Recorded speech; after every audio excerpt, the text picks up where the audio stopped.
สบายดีพี่พีเอฟซีมาทุกคนมื้อนี้แม่น้องป่านจะมารีวิว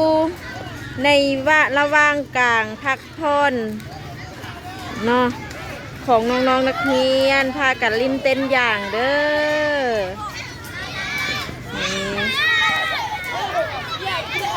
ตอนนี้เป็นชั่วโมงพักผ่อนชั่วโมงเลิกลิ้นเด้อพี่พีเอฟซีห้ามดราม่าเด้อเพราะว่าน้องๆนักเรียนเพิ่นกำลังพากันลิ้นเพื่อความม่วนซื่นนะบรรยากาศกะครึมๆท้องฟ้ากับฝนสิตกนี่ล่ะ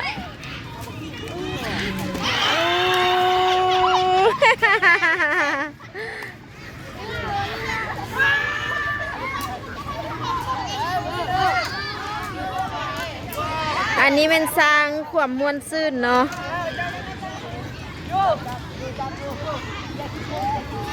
เพื่อความบันเทิงแล้วก็เพื่อความม่วนซื่นในการลิ้นเต้นยาง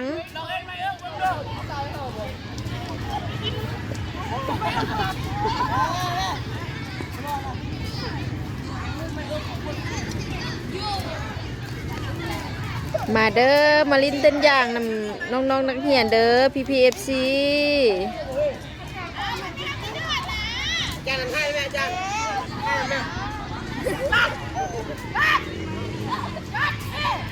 เฮ้ยเล่นดิส่งคนอยู่นะ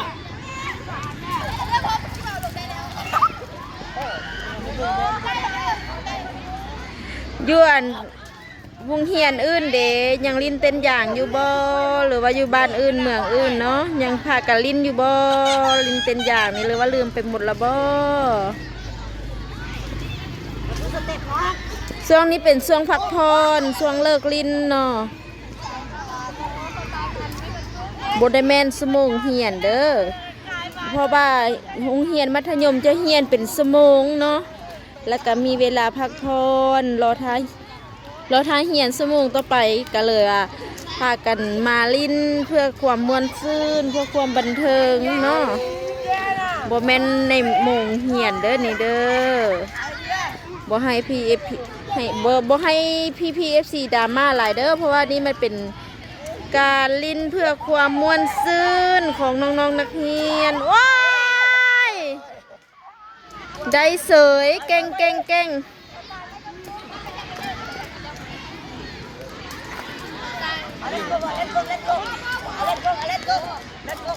ไม่ยืนรอด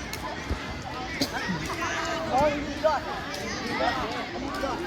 เอาเลยจังแม่เป็นได้เศร้าแล้ววะไปเตะต่ออีก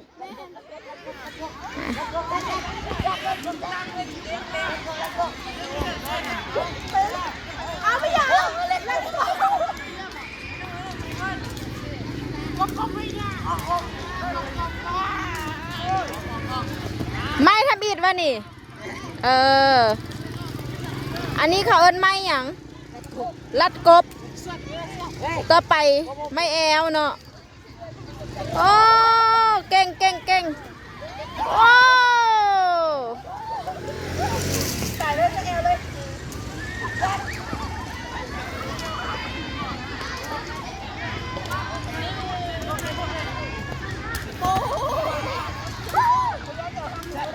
ระวังอ้อมทรงขาดเด้อไม่เอิก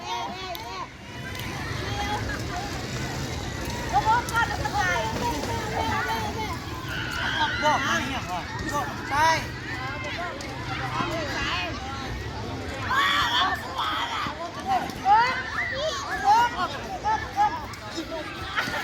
โอ้เก่งแท้เนาะ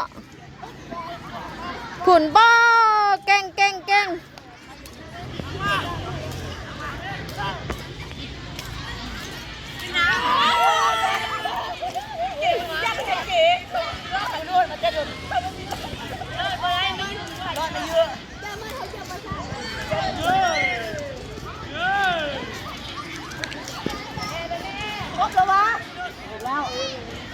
ให้มันเล่นคนเดียวจะไป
สารบาอัก